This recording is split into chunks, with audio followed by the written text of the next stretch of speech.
Presentiamo così la quarta batteria.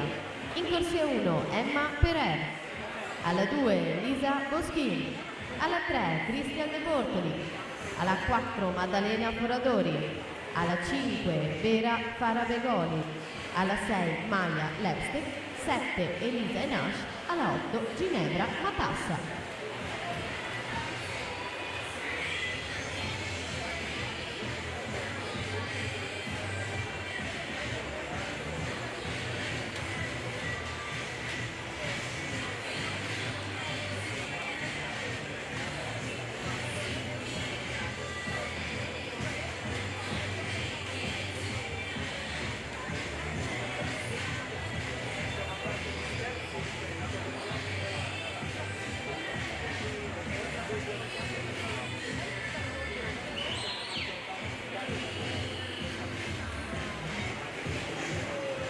Maria Macek-Sitar 1.8.75 per vincere la terza, la partenza, la quarta.